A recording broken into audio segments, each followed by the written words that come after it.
Horse gram നല്ലോണം boil ചെയ്തതാണിത്. ഇത് 10 വിസിലോളം ഇത് അടിച്ചിട്ടുണ്ട്.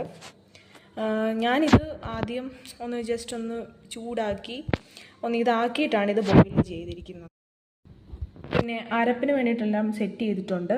ഇത് ഗ്രേറ്റ് ചെയ്ത കോക്കനട്ട്, ഇത് ഷാലോട്ട്സ്, മെയിൻ ഇൻഗ്രീഡിയൻസ് എന്ന് പറയുമ്പോൾ ഗാർലിക്കാണ്, പിന്നെ കുറച്ച് ഡ്രൈ പെപ്പേഴ്സ്, ഇത് പിന്നെ കറി ഗ്ലേസ്, പിന്നെ കുറച്ച് സാൾട്ടും ടർമറിക് പൗഡറും കുറച്ച് ചില്ലി പൗഡറും. കാരണം മെയിനായിട്ട് ഞാനത് ഡ്രൈ പെപ്പറാണ് മിക്സ് ചെയ്യാൻ ഉദ്ദേശിക്കുന്നത്. ഇത്രയും കൂടെ ഞാൻ മിക്സ് ചെയ്ത് വെച്ചിരിക്കുന്നതാണ്. ഇത് ഗ്രേറ്റ് ചെയ്ത കോക്കനട്ട്. അപ്പോൾ ഇതെല്ലാം സെറ്റാക്കിയിട്ടുണ്ട്. ഇത് ശ്രദ്ധിക്കാം, ഇത് നമ്മൾ ചൂടാവുമ്പോഴത്തേക്കും കരിയാതെ ശ്രദ്ധിച്ചാൽ മതി. 10 വിസിൽ മതി, നല്ലോണം വെന്ത് കിട്ടും. ഇത് ചെട്ടികുളങ്ങര ദേവിയുടെ വളരെ സ്പെഷ്യലായിട്ടുള്ളൊരു തോരനാണ്. ഇത് എനിക്ക് ഭയങ്കര ഇഷ്ടമാണ്. ഞാൻ പണ്ട് വർഷങ്ങൾക്ക് മുമ്പ് ഞാൻ കഴിച്ചിട്ടുള്ളൊരു സാധനമാണിത്. പിന്നെ എനിക്ക് കഴിയാൻ പറ്റിയിട്ടില്ല. ഗ്രൈൻഡ് ചെയ്തെടുക്കാൻ പോവാണ്. ജസ്റ്റ് ഒന്ന് ക്രഷ് ചെയ്ത് വിടത്തേ ഉള്ളൂ. ഓക്കെ, ഞാനിത് ക്രഷ് ചെയ്ത് എടുത്തിട്ടുണ്ട്. ഇതേ കണ്ടില്ലേ? അപ്പം ഇത്രയും മതിയാവും. ഇതിന് ചില സ്ഥലത്തൊക്കെ മുതിര പുഴുക്കെന്ന് പറയും, മുതിര തോരൻ എന്ന് പറയും. ഞാൻ കുറച്ച് ഓയിൽ ഒഴിച്ചിട്ടുണ്ട്.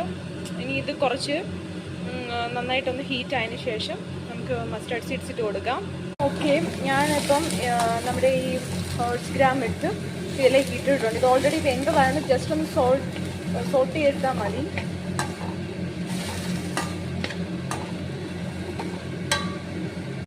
ഞാൻ ഈ അരപ്പ് ഇതിലേക്കിട്ട് മിക്സ് ചെയ്യാണ്. ഇത്രയും ഞാൻ ഇതേക്കുറിച്ച് പറഞ്ഞ എന്താണെന്ന് വെച്ചാൽ, ഇതെനിക്ക് ദേവിയുടെ ഇതായതുകൊണ്ടും എനിക്ക് ഭയങ്കര, ഞാൻ ദേവി ഡിവോട്ടി ആയതുകൊണ്ടും ഞാൻ ആഗ്രഹിച്ച സാധനം ഇപ്പം ഞാൻ തന്നെ സ്വന്തമായിട്ട് കുക്ക് ചെയ്യാം. ഞാൻ എല്ലാ സാധനവും ഉണ്ടാക്കും, പക്ഷെ ഇത് ഞാൻ ഫസ്റ്റ് ടൈമാണ് കുക്ക് ചെയ്യുന്നത്. അതുകൊണ്ടാണ് വീഡിയോ എടുത്തത്. വളരെ സ്പെഷ്യലാണ്. ഞാൻ എപ്പോഴും കുക്ക് ചെയ്യുമ്പം ഫസ്റ്റ് ട്രൈ ചെയ്തിട്ട് മാത്രമേ ഞാൻ കുക്ക് ചെയ്യാറുള്ളൂ. കാരണം ഞാൻ പണ്ട് അത്ര വീട്ടിലൊന്നും അത്ര കുക്ക് ചെയ്ത ആളൊന്നുമല്ല. പിന്നെ എനിക്കെല്ലാം ഉണ്ടാക്കാനുള്ളൊരു ബ്ലെസ്സിങ്സ് ആണ്. എന്നെ ഹെൽപ്പ് ചെയ്യുന്ന ദൈവമാണെന്നാണ് എൻ്റെ ഒരു വിശ്വാസം.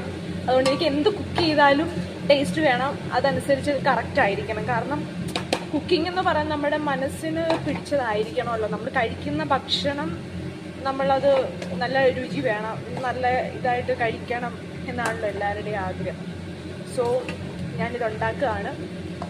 ഫസ്റ്റ് ടൈമാണ്, ആയതുകൊണ്ടാണ് ഞാൻ വീഡിയോ എടുത്തത്.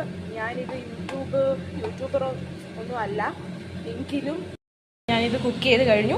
ഇതാണ് നമ്മുടെ ചെട്ടികുളങ്ങര ക്ഷേത്രത്തിലെ ഏറ്റവും പ്രധാനപ്പെട്ട വഴിപാടിലുള്ള കഞ്ഞിയുടെ കൂടെയുള്ള മുതിര തോരൻ, അല്ലെങ്കിൽ മുതിര പുഴുക്കെന്ന് പറയും. എന്തായാലും ഇത് ഞാൻ ഉണ്ടാക്കി കഴിച്ചു നോക്കിയിട്ട്